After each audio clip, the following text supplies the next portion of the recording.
Saludos amigos, gracias por estar de nuevo con nosotros en su programa A Rajatabla, Peña de la Democracia en la República Dominicana. Gracias a los amigos que nos dispensan su atención a través de, primero, nuestra matriz, que es Teleradio América, y después, y no menos importante, nuestra gran aliada, que es Super TV de Santiago, Super TV 55, el canal que nos comunica con todas las provincias del Cibao y con el mundo, lo mismo que Teleradio América. Muchas gracias también a Canalda TV, quien nos transmite a través de su emprendimiento comunicacional de redes los días sábados. Gracias a todos. Este es un programa, como decimos cada semana, un programa para gente inteligente, para gente solidaria, para gente patriota. Precisamente hoy tenemos que iniciar el programa deplorando el informe del Departamento de Estado sobre la República Dominicana. Yo creo, como lo he señalado en oportunidades anteriores, que se trata de una retaliación del Departamento de Estado contra la República Dominicana a partir de que el presidente Luis Abinader declinó firmar el famoso documento final de la conferencia, de la Cumbre de las Américas hace ya un tiempo, en el cual la República Dominicana, si firma ese documento, hubiese quedado entrampada de una manera que no hubiese podido salir ni liberarse de su posibilidad de combatir la migración incontrolable e indocumentada de haitianos a la República Dominicana. Ese documento fijaba que la República Dominicana sería un destino de la inmigración haitiana, un destino de la inmigración haitiana, y obligaba al Estado dominicano a proveer de todos los derechos consagrados en todos los textos universales sobre migraciones a el único sitio donde van a venir es, digamos, huracanes de migración a la República Dominicana. Lo que no cumplen los Estados Unidos en la frontera con México, querían que nosotros nos sometiéramos a un régimen simplemente de ser el recipiente de la inmigración haitiana, para que la migración no vaya a los Estados Unidos, ni vaya por América Latina con la intención de llegar a través de México a Estados Unidos. El presidente, yo siempre he felicitado a su equipo técnico que estuvo en esa oportunidad en Los Ángeles, que seguramente que fueron los primeros que analizaron el documento de resoluciones finales de la conferencia, decirle de esa agenda, decirle, no, presidente, no firme eso nos va a traer un grave problema, y el presidente no lo firmó. A consecuencia de eso, en el próximo informe del Departamento de Estado, que se erige como el ombligo de la humanidad en tratar de juzgar de manera unilateral a países soberanos, porque muy bien que los Estados Unidos pueden hacer todos los informes que deseen, pero llevarlo ante organismos multilaterales para que lo analicen, la OEA, las Naciones Unidas o las organizaciones que tienen que ver con otros continentes, multilaterales, pero lo hace de manera unilateral, se abroga el derecho de juzgar a los demás y punto. Bueno, nos ha infligido, vamos a decirlo así, dos ofensas inaceptables. La primera es señalar que la República Dominicana es el lugar del asentamiento de apatridia más grande del hemisferio occidental, con 135.000, contaron 135.000 ciudadanos, que ellos utilizan una expresión, dominicanos de origen haitiano. O sea, son apátridas, pero ellos ya le ponen dominicanos de origen haitiano, número uno. Y número dos, nos acusan de esclavistas, trabajo forzado a adultos, trabajo forzado a trabajadores adultos. Y dicen que nos aprovechamos de su condición de indocumentados. Otra vez vuelve con ese trabajo forzado se ejerce sobre haitianos, dominicanos de origen haitiano en condiciones de vulnerabilidad. O sea, fíjense que cada vez que nos hace una acusación de una naturaleza de lesa humanidad. No puede haber esclavitud en el mundo y nos acusa a la República Dominicana de ejercer trabajo forzado.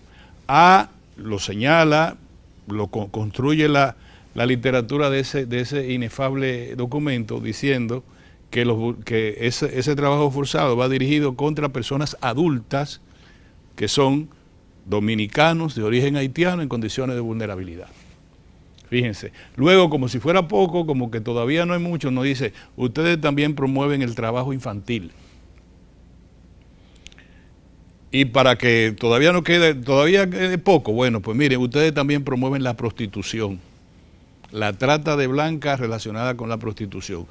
El territorio dominicano se usa para llevar mujeres hasta África, dice, hasta el África. O sea, es tan grande las redes de prostitución, según el Departamento de Estado en la República Dominicana, que es capaz de llevar mujeres para ejercer la prostitución en condiciones deplorables también, pero siempre haitianas, dominicanos de origen haitiano, en condiciones de vulnerabilidad. Esa palabra no se le queda en ninguno de los párrafos. Entonces, ¿qué dice? Que llevamos a África, a Medio Oriente y Europa y a todas partes. Es decir, ¿qué más? ¿Cuántas infamias más se puede vertir sobre el gentilicio dominicano? La primera es falsa de toda falsedad y es un abuso incalificable y una intromisión de los Estados Unidos en los asuntos jurídicos internos de la República Dominicana. Hay una sentencia de nuestro Tribunal Constitucional, tal en los mismos niveles que la Corte Suprema de los Estados Unidos inhabilitó una sentencia, una propia sentencia que declaraba como derechos humanos el derecho al aborto. Lo quitó.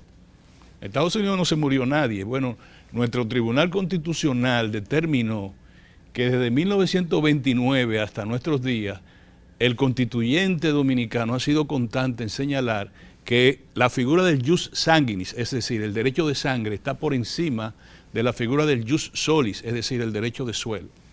Y en esa virtud estableció que los extranjeros indocumentados en la República Dominicana, sus hijos, no le digo que no son dominicanos, sus hijos, la nacionalidad de sus hijos corresponde a su nacionalidad de origen del padre. Pero como si fuera poco lo que no se hizo en los Estados Unidos, la sentencia del Tribunal Constitucional dispuso, imputó al Estado Dominicano negligencia en el tratamiento de esa situación y le ordenó que la regularizara. Y el Estado Dominicano, a través del gobierno, invirtió más de 3.000 millones de pesos en ese tiempo, en el 2014, para regularizar una comunidad de personas no identificadas, en su 90%, no identificada. ¿Quién es usted? Nadie. ¿De dónde usted viene? Yo no sé. Y a cada una de ellas procuró, la puso en conocimiento y en auto de los derechos que le conferían esas sentencias. Entonces, dice ese informe que el Estado Dominicano fue negligente. Oye, pero no se puede ser más abusador. ¿Negligente con quién? ¿Qué ciudadano haitiano que viene a la República Dominicana tiene algún papel que diga de dónde viene, que se pueda decir, mire, usted está en el proceso de naturalización y a partir de ahí usted se va a hacer dominicano por tales o cuales causas? No, lo que quiere, se lo explico, como era el documento de la conferencia, de la reunión de las Américas que señalaba ese documento final, que la República Dominicana era recipiente de la migración haitiana. Eso era lo que decía en términos reales. Para Centroamérica le vamos a proveer de 3.000 millones de dólares para que ustedes mejoren su situación, para que de esa manera no lleguen a México a la inmigración de Guatemala, El Salvador y Honduras, lo que le llaman el lado norte de Centroamérica. Y para el resto de América Latina le dijeron, mire, le vamos a resolver el problema de la Amazonía, a Brasil, a Chile, a Colombia, a Ecuador, para que ustedes tengan políticas migratorias más efectivas. Y a la República Dominicana, ni un chele. Y solamente pueden ser receptores de la emigración haitiana y deben respetar todos sus derechos. Así no. De ese tema vamos a hablar más detenidamente en un próximo programa, porque hoy, como le adelanté ayer, tengo un programa muy especial. Me parece que la persona que hemos invitado, su mayor estatus en este momento es que es amigo del productor de este programa, muy buen amigo, número uno. Y número dos, es una de las personas que tiene mayor calidad y autoridad para hablar del tema eléctrico en la República Dominicana. Me refiero a Rubén Bichara, talentoso productor de televisión, promotor de la cultura, por cierto, vamos a decirlo también, pero que a este programa viene fundamentalmente en calidad de amigo, muy buen amigo del productor. Vámonos a un cambio y vamos a retornar con el licenciado Rubén Bichara, quien fue el jefe de todas las políticas durante muchos años relacionadas con el sector eléctrico en la República Dominicana. Nos vemos en un momento, señores. Muy bien, mis amigos, como le habíamos anunciado, tenemos al licenciado Rubén Bichara, quien yo lo único lo voy a presentar como un actor del sistema, con conocimiento para explicarnos, para orientarnos, para ilustrarnos sobre lo que está ocurriendo en el subsector eléctrico en la República Dominicana.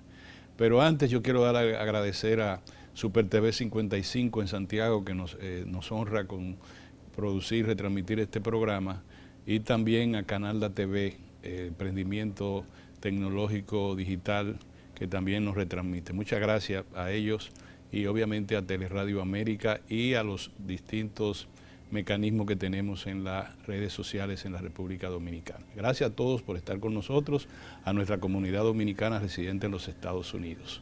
De manera que saludamos a Rubén. Rubén, ¿cómo tú estás? Bueno, de verdad que para mí es un gran honor poder saludarte, verte y compartir contigo en este programa.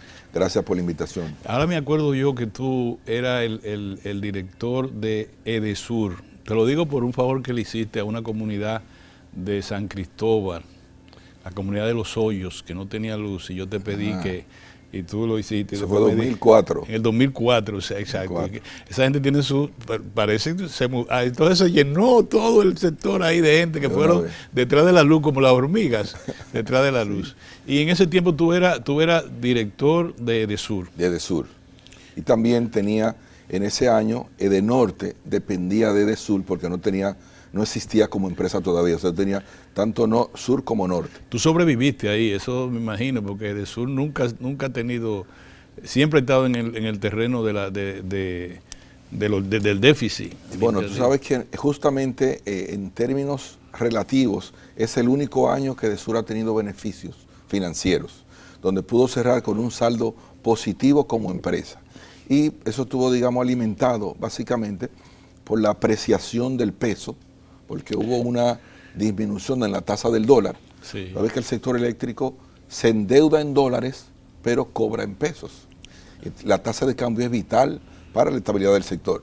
Hubo una apreciación importante del peso y con un ligero acuerdo con los generadores, donde me permitieron violar, si se quiere así, el porcentaje de compras contractuales y compras en el mercado spot. Logré entonces un pequeño equilibrio financiero que me permitió cerrar en azul a fin de año. O sea, no cerrar en los libros contables, sino cerrar en la realidad. Claro, claro. Cerramos con beneficios en ese año certificado por las firmas internacionales de auditoría, hubo que repartir bonos a los empleados. Fue la verdad que el único año hasta ahora que se ha logrado cerrar con un saldo positivo fue en ese año. Muy bien, me alegro mucho que comenzaste con buen pie. Ahora yo te quiero, solamente desde el punto de vista político y de la apreciación social, yo creo que el presidente de la República desactivó una bomba de que si hubiese explosionado las consecuencias serían impredecibles.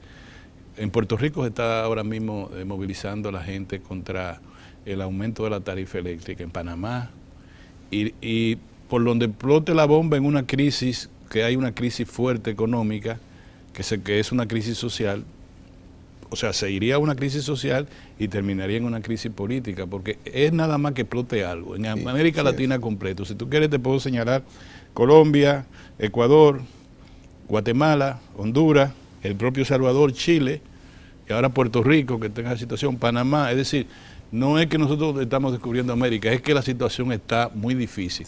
Y te voy a poner dos casos. Faltan todavía faltarían, el presidente lo detuvo, 17 aumentos de un 9% cada 3 meses, de aquí al 2026. Y es una combinación terrible. Apagones incluyendo a la clase media, no solamente a los sectores populares, y aumento de energía de un 9%, por sobre un 9%, se vuelve 18, se vuelve 36%, porque es sobre lo que ya yo tengo. Si eran 4, me aumentaron 3, son 7, sobre esos 7 me aumentan, va a seguir, y no se sabe dónde. Pero no se cumplió el pacto que dice el presidente, que estaba cumpliendo a pie de letra. Lo prueban los periódicos de esta semana, que señalan que las sedes pierden anualmente exactamente lo que el gobierno está buscando, casi 300 millones. Dice 258.7 millones de dólares, que es la cantidad que hay que entregarle al subsector eléctrico desde el gobierno con transferencia. Dinero que se convierte en mucho porque los generadores lo convierten en la moneda más retributiva del mundo. Llegaron a cobrar hasta un 18% por la deuda acumulada del gobierno, pero está en un 12, un 13% para pagarlos. No hay un banco en el mundo que pague un 13% por una acumulación de deuda. Entonces, eso que yo te digo, ilústranos qué es lo que está ocurriendo, por favor. Mira, lo primero es que el déficit anual, en términos dolarizados, ¿no? Está superando los $1.000 millones anuales. Anual. Claro que sí. Esa cifra de 258 puede obedecer a un periodo determinado, pero no anualizada. No anualizada. Puede ser 2 meses, un mes, algo así. Pero en términos reales, el déficit hay años que ha alcanzado los 1.500 millones en un año. Entonces, primero está el tema de una distorsión en términos del pacto. El pacto surge, primero en el sector eléctrico, yo siempre he dicho, la primera víctima ha sido la verdad. La verdad siempre se le sacrifica, por interés económico, por intereses políticos, por muchísimas razones. Entonces el pacto surge como una necesidad de darle continuidad a las acciones a nivel del Estado. ¿Por qué? Porque en el sector eléctrico lo único rápido es el inicio de las cosas, pero todo dura mucho tiempo. O sea, tú puedes iniciar un proyecto de generación y tienes que estar consciente que va a durar de 5 a 7 años terminarlo y ponerlo en marcha. Y cuando termina ya se requiere se requiere otro, porque ya tú necesitas un país que crece a 100 o 120 megavatios por año. Entonces ya tú requieres otro igual que el que acaba de terminar. Entonces el pacto vino a darle una continuidad a esas acciones necesarias para poder mantener un sistema estable. ¿Dónde es que ha habido aquí una situación que yo entiendo inoportuna, negativa? En que faltó el criterio de oportunidad. Ese es el tema. O sea, cuando nosotros concebimos la aplicación de la tarifa técnica, que no es más que el costo de la energía real en la tarifa, es decir, cuánto me cuesta producir un kilovatio, y a ese kilovatio, cuál es el valor agregado de distribución que debo adicionarle, los postes de luz, los cables, los medidores, etcétera. Esa suma me dice cuánto cuesta la energía, más el valor agregado de distribución. Entonces, con ese número es el que yo preparo mi tarifa. Esa es la tarifa técnica, el costo real. Cuando nosotros concebimos aplicación de esa tarifa, le beneficiaba al cliente. ¿Por qué? Porque la tarifa que había en ese momento podía cubrir el costo de energía y algo más. Entonces el cliente, lejos de tener un aumento, iba a recibir un descuento. Eso fue un tema, por eso insisto, criterio de oportunidad. Si eso se hace ahora, donde hay una crisis de los combustibles, donde están prácticamente por las nubes, obviamente que tú lo que estás es transfiriendo al cliente toda esa crisis mundial en términos de los combustibles. Entonces, pienso que aquí lo que ha habido es un error en no aplicar el criterio de oportunidad para una medida que es socialmente tan impactante en la población en medio de una crisis económica, donde hay tema de empleo, tema de inflación. Estos son elementos más que obviamente no coloca en términos materiales a la población en un mayor deterioro. Lo que pasa también en esa tarifa técnica, a mi modo de ver, con la ignorancia crasa que padezco sobre este tema, es que nada más se ve al consumidor ahora. Por ejemplo, me han dicho que si se logra que el sector generador disminuya por ahorros internos en sus respectivas empresas, 1 centavo por kilovatio hora, el país se ahorraría, el Estado y la sede, esos 250 millones de dólares, con 1 centavo que dejen de ganar. Sí, porque fíjate, lo que pasa es, dependiendo del tipo de generación, el combustible tiene un impacto porcentual diferente. Si tú te vas al gas, en un costo de generación, el gas tiene un impacto de un 40%. Si te vas al fuel, es de un 70%. Te vas al carbón, puede andar por un 40%. O sea, por eso el parque de generación y su aplicación es fundamental para eso. Ahora, la única forma de lograr una tarifa baja es con una generación de bajo costo, que es lo que tú señalas. O sea, si tú produces a un alto costo, tienes que vender caro.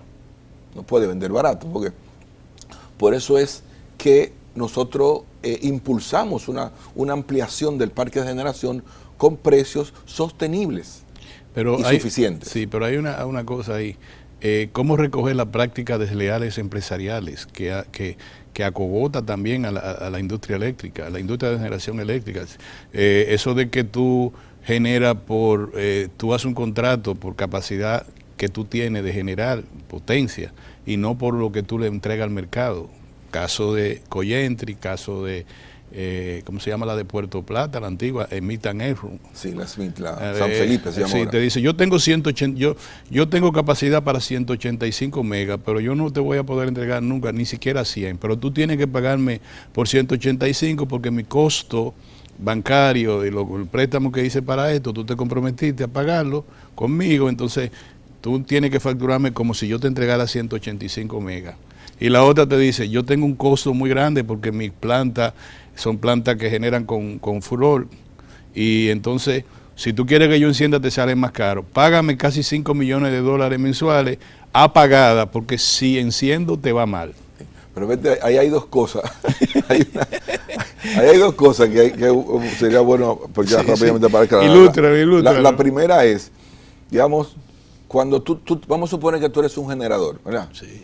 Y tienes una planta, pero esa planta no tiene un contrato fijo, sino que tú estás en el mercado spot. Dice, bueno, yo tengo aquí 200 megavatios y yo te llamo, Orión, tengo problemas, necesito completar la demanda de generación, enciende tu planta y prodúceme energía. Entonces, si no, espérate, mi planta yo no tengo personal aquí para poder operarla. Yo no puedo tener un ingeniero de planta, tener un tanque lleno de combustible, tener un seguro a esta planta, mantenerla en forma, porque me va a costar un dinero todos los meses y yo no tengo contrato.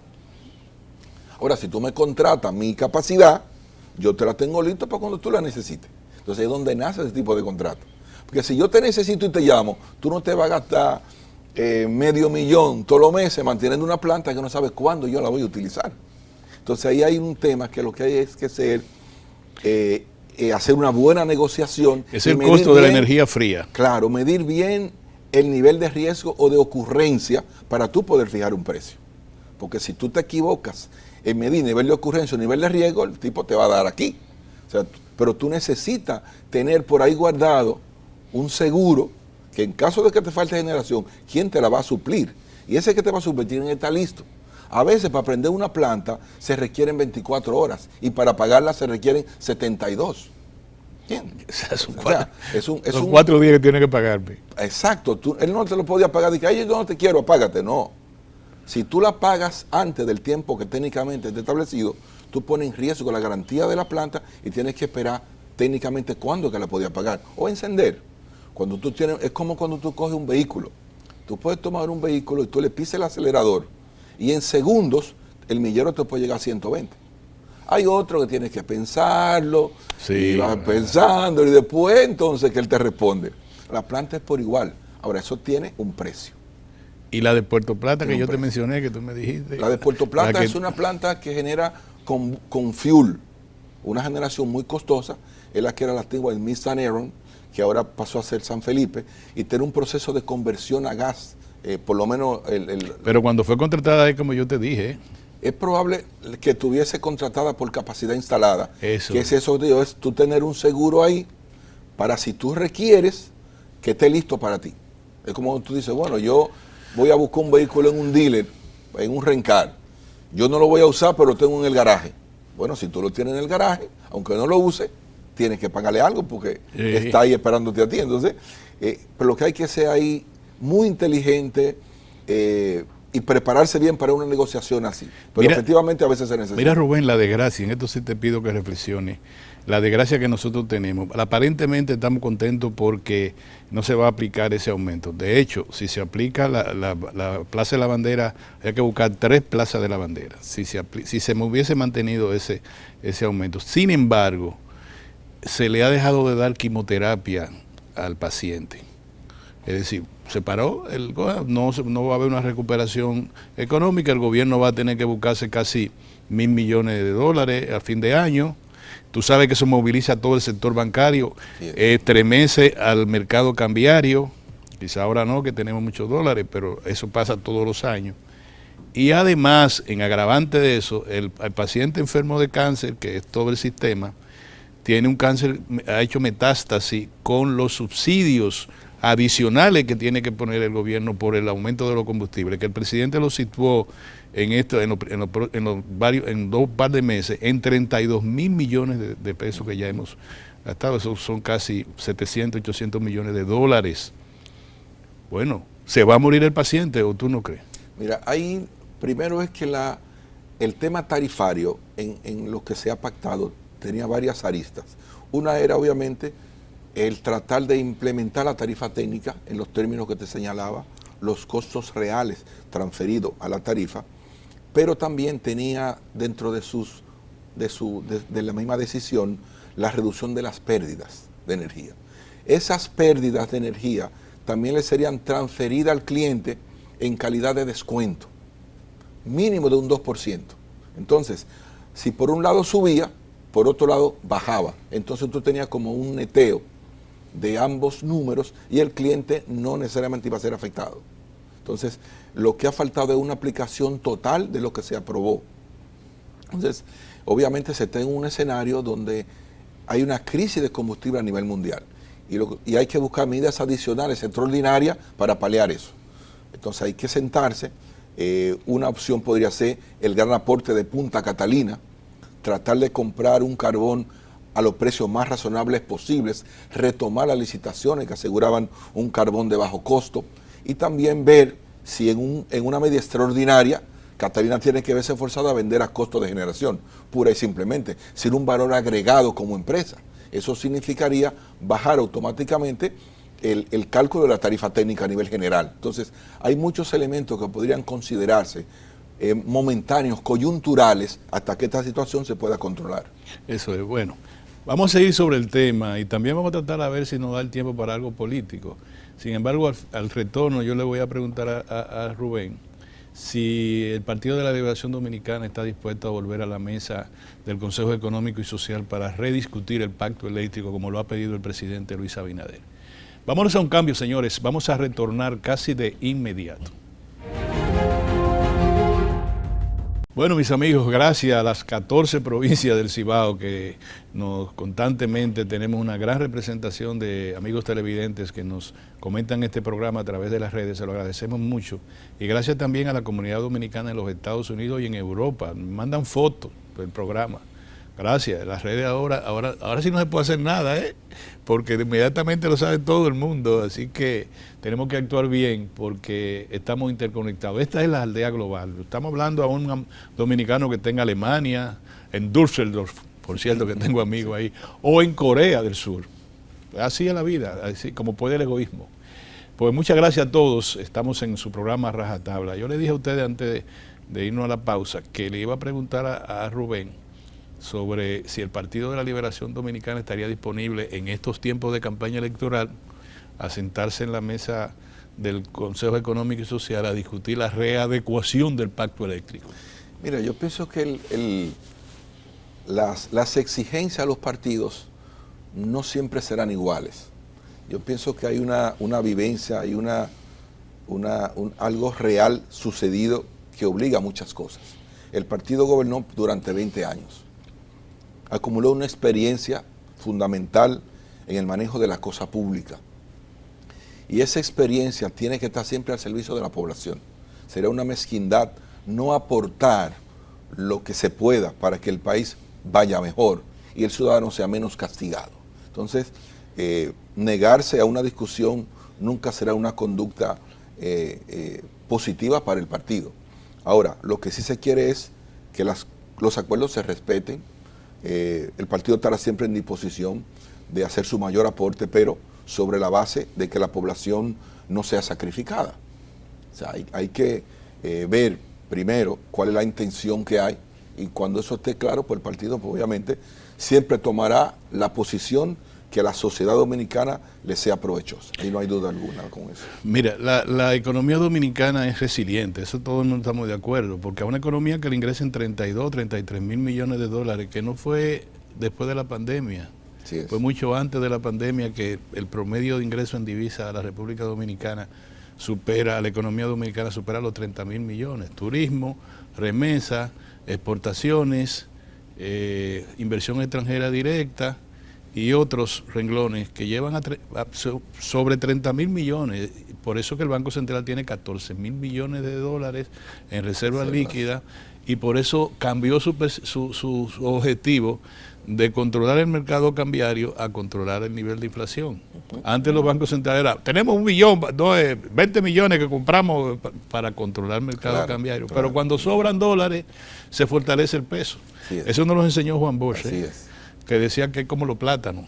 Va más plátano, baja el precio, a menos oferta y demanda. Bueno, ahora yo te digo a ti, yo creo, esa economía resiliente, séptima economía de América Latina, según sale en la prensa esta semana, esa economía resiliente es como un paciente que es fuerte, que iba al gimnasio y está relativamente fuerte, pero tiene un cáncer. Dios nos libre a todos. Tiene un cáncer y el médico dice, por algún lado va a salir. Parece que eso que tú me acabas de decir, eso es una muy mala noticia, señalar que no son 250 millones el déficit del subsector eléctrico, sino que eso ni siquiera corresponde con una de las sedes. Quiero que tú me expliques eso, aunque sea una mala noticia, ilústranos qué puede ocurrir de aquí a diciembre. No, mira, el déficit del sector históricamente ha estado montado en más de los 1.000 millones de dólares. ¿En más? De los 1.000 millones de dólares. O sea, ahí ha estado montado el déficit históricamente. Hubo una reducción importante del déficit. Con Punta Catalina. Con Punta Catalina. Y también por la caída que hubo de precios de los combustibles. Si se analiza la estadística del sector, hubo 2 años en que se pudo cerrar con un balance comercial positivo. ¿Qué significa eso? Que los cobros superaron los costos de compra de energía. 2 años en toda la historia de las sedes. Y esos fueron los años donde el combustible cayó de precio. Entonces, ahora mismo el asunto sigue montado por sobre $100 en esa crisis. O sea, tú tienes que pensar que el déficit, una sola distribuidora te puede tener un déficit de 300, 400, 500 millones de dólares. Pero siempre se habló de que eran los altos costos administrativos que tenían las sedes. También eso está en el pacto. Fíjate, por eso te decía, hay que ver todo el espectro para ver cuál es la intención, porque es que también el pacto establecía una reducción de los costes operativos como forma también de eficientizar el sector y consecuentemente una reducción de las pérdidas, que es la parte que más lesiona el sistema, porque nosotros dejamos las pérdidas por debajo de 25%, ya están por encima de 35%. Entonces, obviamente que eso es un número que si lo calcula nos caemos de la silla, de lo que eso significa. Entonces, todos esos elementos hay que verlos, ponerlos sobre la mesa y ver qué es lo que se quiere hacer con eso en una discusión abierta, transparente y como debe ser. Bueno, te digo, al fin de año, siempre, yo que participé en un sector que era que tenía que agenciar los dólares, el mercado se vuelve loco y es con una expresión que hacen los generadores, que es el sector de la economía, y yo quiero que tú me perdones lo que te voy a decir, que tiene mayor rentabilidad después del narcotráfico, el sector eléctrico. No hay una manera de rentabilidad, porque yo tengo, oye lo que ellos dicen en diciembre, cerca ahí 10, 12, como antes del 10. Nosotros tenemos que apagar porque no tenemos combustible y tenemos una situación difícil. Ahí te mandan ese mensaje. Sí, porque ¿sabes? Ahí, primero, las sedes de distribución necesita una inversión permanente. O sea, hay que ver el grado de inversión que se está haciendo a nivel de la infraestructura para poder mantener el sistema, porque eso impacta directamente en las pérdidas. Entonces, por eso yo insisto, debe respetarse la verdad para poder mantener soluciones reales. El caso que tiene que ver con lo que tú me planteas, necesariamente ahí el detonante de todo eso siempre será el tema de los combustibles. O sea, no hay cómo salirse de ahí. ¿Ustedes cambiaron la matriz de combustible de manera sustancial o todavía estaban en Mira, la matriz nuestra estaba en un 65% en términos de producción fundamentada en derivados de petróleo, lo cual hacía insostenible en el tiempo esa matriz. Por eso el plan estuvo enfocado en ampliar y diversificar la matriz. Cuando se logró terminar Punta Catalina, que no fue una elección, sino que era la única opción que había para hacer un proyecto de generación, no se podía hacer de gas, porque el gas estaba a 21 centavos el millón de BTU, en lugar de 3 centavos que estaba hace 3 años. Entonces imagínate tú, que tú contrataras un gas a 18 o a 21 por 20 años y que luego el gas tuviese a 3 o a 5 centavos. Además no había en el mercado cercano, ni lo tenían había, Trinidad y Tobago. El tema era el precio. El precio. Siempre había, el tema era el precio, porque el gas que llegaba aquí fue adquirido a 3 centavos y en ese momento estaba a 18. Sí, me Entonces acuerdo. tú no podías contratar a 18. Y Obama dijo en Costa Rica, en una reunión donde pude participar, que aquí habría gas a final del 19 o principio del 20, que es lo que sucedió realmente, por parte de Estados Unidos. Entonces, tú no tenías más opción que esa. Entonces, ¿cuál fue el plan? Ampliar y diversificar. Sale Catalina, eso permite meter renovables, porque tú tienes energía base para poner renovables que no son gestionables. Dependen de la naturaleza, no de ti. Entonces, cuando tú vas en un vehículo, e insisto en el ejemplo para que me puedan entender, si tú pones el acelerador a 120, ese vehículo se va a 120 más que tú lo rebajes. Depende de lo que tú quieras. Pero si es una energía de viento, depende del viento. Si es solar, depende del sol. Y además no se acumula. Tú no puedes ponerle ni tampoco le puedes almacenar. Entonces tú no puedes ir al sol, quita esa nube de ahí y sígueme alumbrando. No puedes ir al viento, sigue dando. No puedes, eso no está en tu control. Por eso no es gestionable la renovable. Entonces hubo que ponerle carbón, pero tan pronto entró el carbón de alta tecnología, porque tiene un sistema de control de calidad del aire que cuesta más de $200 millones, que te controla el 98% de la calidad del aire de la planta. Es que eso también se le ha olvidado a la gente. Es como si tú tienes un carro. Si no fuera así, los vecinos no le hubieran puesto esa planta frente a la finca más grande de mango que tiene el país. Ni lo hubiese financiado la Unión Europea como la financió. O sea que eso todo es como una gana de distorsionar la verdad. Entonces, pero también ese proyecto permitió la entrada de renovables, donde se metieron más de 600 megavatios, pero también la conversión de la zona este, donde de petróleo se pasó a trabajar con gas. En la Coyente, que ahora se llama Quisqueya, Sí, todas. No, la Quisqueya 1 y 2 ya existían. Existían con fuel número 6 y pasaron a trabajar con gas también. La Coyentri pasó a trabajar con gas también. Aporta 300 megas. 300 megas a gas. O sea, fíjate cómo todo eso ha sido una reestructuración completa del parque de generación, flexible. Tú puedes moverte a cualquier combustible que sea conveniente en ese momento. Sin embargo, las autoridades dicen que ustedes no previeron un cúmulo importante, adecuado, de lo que ellos llaman energía fría. Bueno, es como, nada más calcula lo siguiente, la generación total aquí, en este momento, que son las 10 de la mañana, ¿no? Puede andar por los 2.400, 2.500 megavatios, como mucho. Nosotros adicionamos 2.200. Imagínate, o sea, lo lejos que está eso de una realidad. O sea, 2.200 megavatios adicionales al sistema, cuando la demanda total en esta hora está en 2.400, 2.300. Y cuando llega a un tope de noche, puede llegar a 2.600, 2.700. O sea, le hicimos otro parque igualito ahí. Igualito ahí del que teníamos. Si estuviera funcionando no habría déficit entonces. Bueno, nosotros no dejamos un déficit, dejamos un país con 24 horas de energía. O sea, 24 horas de energía con energía suficiente y eficiente. Estamos conscientes de que hay una crisis de combustible, por eso yo insisto, poner las cosas sobre la mesa, escuchar y poner la verdad sobre todas las cosas, para que esto pueda caminar realmente y no darle un matiz político a algo que afecta tanto a la población. El presidente Medina, cuando llevaba 7 años en el poder, dijo que en esos 7 años su gobierno había transferido casi 13.000 millones de dólares a su sector eléctrico. ¿A ti no te parece que es una monstruosidad? Que eso no lo soporta ninguna economía, por renta media que sea. No, es que justamente por eso es la necesidad de abaratar el costo de la energía. Abaratarlo. O sea, si tú haces contrataciones, tienen que asegurarse que eso contribuya a abaratar ese costo.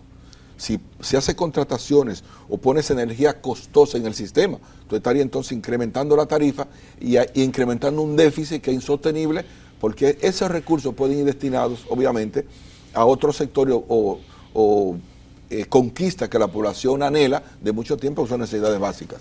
A reserva de volver alguna vez, no, o sea, en este programa, yo creo que el tema está suficientemente debatido de parte de tu opinión y de tu opción, de tu reflexión. Por tanto, nos vamos a involucrar en la política, si tú lo permites. Si no seguimos claro electricidad, sí, claro, si hay algún problema, tú me lo dices. Claro que sí. ¿Le damos para adelante? Para nada. Tú sabes qué pasa, que contigo se puede hablar en otros términos, y yo pido que tú me des esa licencia. La política no es solamente el arte de decir, de promover percepciones. Eso es importante, obviamente que sí. La percepción, yo tengo 2, pero yo puedo promover la percepción de que tengo 20 a base de un discurso, a base de determinadas estrategias, y muy bien, eso está bien, eso yo no lo estoy discutiendo, sobre todo en un medio capitalista, que cuando tú y yo nos involucramos en la política, no era la idea. Así bien. es, así es. Ahora sí, yo quiero decir que tú estás formado en un ambiente de una escuela política basado en la racionalidad, en la dignidad, de carácter no solamente personal, la dignidad política, que es otra cosa. Entonces yo te pregunto, después que un partido sale del poder, ya no cabe el que se produzca un proceso de crítica y autocrítica, un proceso de reflexión sobre qué hicimos mal, qué no hicimos mal, y que se traduzca en un documento que las nuevas generaciones puedan leer, como hacíamos en el pasado. Sí, mira, yo siempre he dicho que lo escuché por primera vez en mis años de juventud de Lidio Cadet. Él insistía, toda acción humana se puede mejorar. O sea, nosotros no somos perfectos, solo Dios es perfecto. Eso significa que tú actúas buscando una perfección que nunca alcanzas, pero también te permite mejorar cada vez más. Entonces, la acción humana siempre se podrá mejorar. Yo entiendo que el partido no está exento de esa misma dinámica, de esa misma filosofía. Hay muchas cosas que mejorar y siempre la habrán. Y estoy totalmente de acuerdo que el partido tiene que reinventarse, agotó un ciclo, y incluso le decía en un taller que di recientemente, yo entré al partido a los 17 años. ¿Qué recibí? Un partido que funcionaba a plenitud, Sí. que te criticaba, que te sancionaba, que te evaluaba, que te obligaba a planificación y a una evaluación periódica donde tú crecías. Entonces, ¿qué yo voy a dejar cuando me vaya? Yo recibí un vehículo funcionando perfectamente, voy a dejar una carreta tirada por 2 mulos. Eso es lo que le he dicho. Sí. O sea, nosotros tenemos que reinventar el partido, reestructurarlo, renovarlo, ¿verdad? Adaptarlo a los nuevos tiempos, asumir causas actuales, y en eso es que está el partido. Rubén, las alfombras no fueron hechas como recipientes de basura ni de desperdicio. Es decir, hay trabajadoras, ahora que le llaman trabajadoras domésticas, que resuelven su problema y muchas cosas lo ponen debajo de la alfombra. Un partido no debería hacer eso. No debería hacer eso. Para tener soluciones reales y conscientes, debería hacerlo. Pero fíjate, un fenómeno. Ahora nosotros tenemos una plataforma donde hay una apertura a gente que quiera entrar al partido, incorporarse al PLD. Increíblemente, ya estamos casi en 400,000 nuevos. Eso entra en todo. Juan Bosch en su tiempo, digo, son otro tiempo. Pero quien lo busca son los mismos compañeros. Tienen que registrarse ellos, registrar a la persona que está ingresando, y entonces lo grande es que el 56% son jóvenes por debajo de los 34 años. O sea, hay todo un fenómeno en el partido, y eso que tú acabas de decir nos obliga a orientar a esa gente, a enfocarlo correctamente, pero tenemos nosotros que hacerlo primero nosotros. Rubén, y por eso valido mucho la inquietud que tú planteas. Rubén, yo te pregunto, ¿cuál es tu opinión términos políticos, no solo en términos personales yo sé que no, que es muy buena, pero en términos políticos, ¿cuál es tu opinión del presidente Leonel Fernández? Mira, yo pienso que primero los compañeros del partido en sentido general no tienen en términos personales, tienen que tener una opinión acabada de Leonel. Fue un compañero que fue 3 veces presidente de la República, lideró el partido hasta que salió de él. Entonces, pienso que tal vez no supo en qué momento su situación terminaba, qué rol le tocaba, terminaba y qué rol se iniciaba. Yo lamento que no haya habido un plan, tanto del compañero, junto a Leonel, con el compañero Danilo, que lideraban el partido, un plan para realmente producir una renovación en el partido constante. Pienso que esa oportunidad se perdió. Ya hay decisiones y contradicciones que se derivaron, pero todas dependen de un solo error, de no haber determinado en qué momento algo se termina en términos personales y políticos y empieza otro ciclo que el que correspondía en ese momento. Denme 10 segundos, nada más, 10 segundos. ¿Es válido todavía el planteamiento del profesor Juan Bosch de que no se puede combatir en 2 frentes al mismo tiempo? Y de que la unidad, esto ya es un criterio marxista, de que la unidad se refleja en una unidad principal, pero también se busca una unidad de naturaleza secundaria. ¿Para las elecciones te parece eso válido? Mira, indiscutiblemente que a nosotros nos afectó y determinó la derrota la división. O sea, un partido en el poder que su presidente sale del partido y que fue 3 veces presidente no es una división cualquiera. No hubo un tiempo para una recuperación plena de una acción de ese tipo y obviamente como consecuencia vino una derrota. Eso creo que... La unidad sirve para... Ya me voy. ¿La unidad sirve para las elecciones que vienen? ¿El concepto de unidad más amplio o no? El partido siempre ha sido un abanderado de las alianzas y es lo que ha practicado. Y la unidad siempre será positiva, y más en términos políticos, para un país como este. Claro que sí, sin lugar a dudas. Gracias. Rubén Bichara, no pude agarrarlo bien. Rubén, gracias por estar con nosotros. Rubén, déjate secuestrar, aunque sea una vez cada cierto tiempo, porque tú ayudas.